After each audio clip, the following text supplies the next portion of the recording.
क्या कहा बाली ने? प्रभु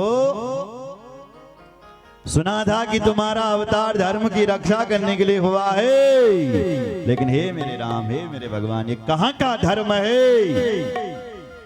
कि तुम मुझे व्याध की तरह मार रहे हो? कहां का धर्म? भगवान बोले, ए बाली,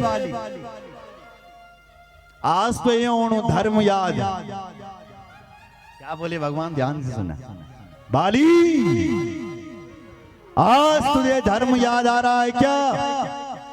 उस समय तुझे धर्म याद नहीं आया जब तूने अपने छोटे भाई की पत्नी को अपनी पत्नी बनाया, तब धर्म याद। उस समय तुझे धर्म याद नहीं आया जिस समय तूने अपने छोटे भाई को लात मार करके भगाया। अनुज वधू भगनी सुतचारी, सुन सठ कन्या समय चारी। अधम, सठ शब्द का, सठ यानी मूर्ख कहते हैं सठ को, सठ शब्द का निरूपण कर रहे हैं। सुन सठ, सुन, अनुज वधू भगनी सुतचारी। अनुज वधू भगनी, सुता यानी बेटी और माता, इन पर बोल कुदृष्टि नहीं डालनी चाहिए। तब तुझे धर्म याद नहीं आया जब तूने इन पर कुदृष्टि। इसलिए तेरे जैसे अधर्मी को मारने के लिए यदि व्याध भी बनना पड़ा तो ये भी एक धर्म है। बोलो जय श्री राम, बोलो जय श्री राम। आज वही बात भगवान शिवजी भी कह रहे हैं कि हे ब्रह्मा जी, तुम्हारे लिए धिक्कार। ब्रह्मा जी इन बल पसीना आई और ब्रह्मा जी के पसीने से पितर देवता प्रकट हो गए। बोले पितर देवताओं की हर हर महादेव। अब सुनो आगे की कथा। ब्रह्मा जी की जो बेटी थी कौन? संध्या। उसको लज्जा होने लगी कि देखो मेरे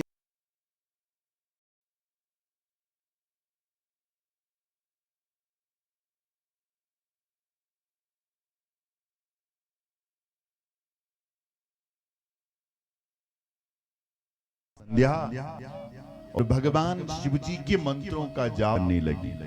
ओम नमः शंकरायेति ओम इत्यन्तेन संततम मौन तपस्या प्रारंभ तन्मे निगतितस्त्रणो। मौन तपस्या संध्या ने प्रारंभ कर दी है और कई युग तक उसने तपस्या की माताओं से जनों। और तब भगवान शंकर एक दिन उस संध्या के सामने प्रकट हो गए। कहने लगे, देवी वरदान मांगो, क्या चाहिए? तो सबसे पहले तो उसने भगवान की स्तुति और फिर कहा, हे देव, यदि आप मुझसे प्रसन्न हैं तो हे भगवान शंकर, मैंने तुम 3 वरदान दो। कितने वरदान? 3 वरदान। यदि देव प्रसन्नो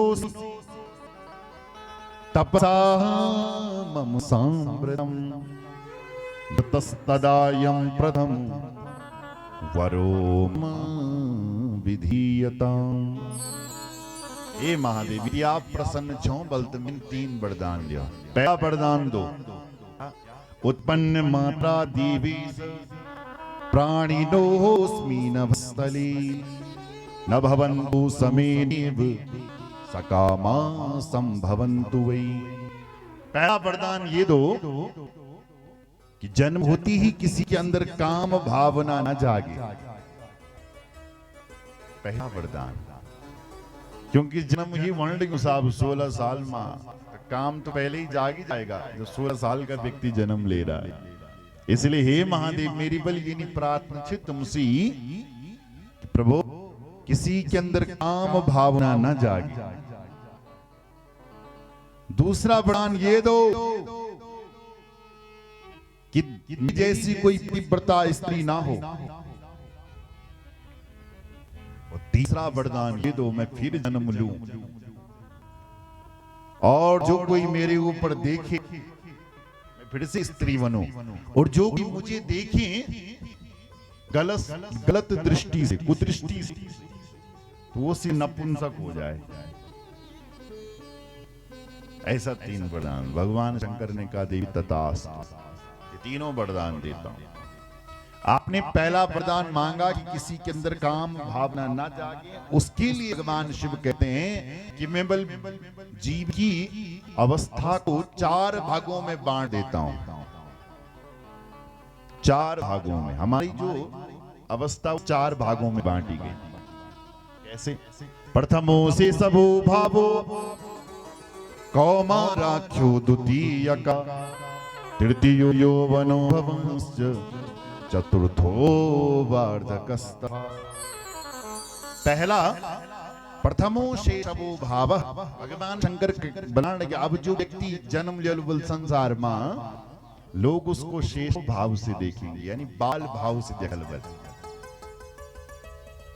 अब साल के पैदा नहीं होंगे, अब जो भी पैदा होगा वो बच्चा पैदा होगा, लोग कह अरे बच्चा हुआ है, बाल भाव प्रकट होगा, लोग काम भाव प्रकट नहीं होगा, बाल भाव। तनिक बड़ा होगा, 8 से ऊपर होगा, 12 साल का पहुंचेगा तो लोग उसको कौमार भाव से देखेंगे, कुमार है। और तनिक जब 16 साल का हो जाएगा तो लोग उसको यौवन भाव से देखेंगे। यौवन, अब ये जवान हो गया है, युवान हो गया है, और जब और ऊपर होगा तो लोग उसको वार्धक्य भाव से देखेंगे। पहली 3 भागों 4 भागों में ये वह बांट दी। उसके बाद भगवान शंकर कहते हैं देवी तुमने कहा कि तुम्हारी जैसी कोई पतिव्रता स्त्री नहीं होगी, तुम जाओ और चंद्रभागा नदी के तट पर मेधा ऋषि यज्ञ कर रहे हैं, तुम उन ऋषि के यज्ञ में जाकर के छलांग लगाओ, कूदो, और फिर तुम उसी यज्ञ से पुनः प्रकट होगे। वो संध्या ने कहा लोग मुझे देखेंगे, हमारा गाली देंगे कि हमारे यज्ञ माया विघ्न कर ले। भगवान शंकर ने कहा तुम्हें कोई देखेगा ही, जाओ और फिर तुम उसी यज्ञ से प्रकट हो जाओ। संध्या जाती है, मेधा ऋषि सचमुच यज्ञ कर रहे थे, उस यज्ञ में जाकर छलांग लगाती है, और सबसे पहले उस यज्ञ से त्रिकाल संध्या पैदा होती है। सुनना, प्रातःकालीन संध्या, सायंकालीन संध्या और मध्याह्न संध्या। प्रातःकालीन संध्या देवताओं के लिए की जाती है, माताओं से, और सायंकालीन संध्या पितरों के लिए होती है। एक संध्या और होती है, वो रात के 12 बजे होती है, कहते हैं तुरीय संध्या। तुरीय संध्यायाम वाक् सिद्धिर भवति। अगर वो अपनी वाणी को आपसे करना चाहते हैं तो तुरीय संध्या में भगवान की उपासना करो। जितने भी तांत्रिक लोग होते हैं ना, अपनी तंत्र विद्या को सिद्ध करना चाहते हैं तो 12 बजे रात ही जागते हैं तांत्र लोग। एक पुस्तक आती है इंद्रजाल, तो अपनी जाल में कैसे फंसाएं किसी, बोलो जय श्री राम, आप उसे पढ़ सकते हैं।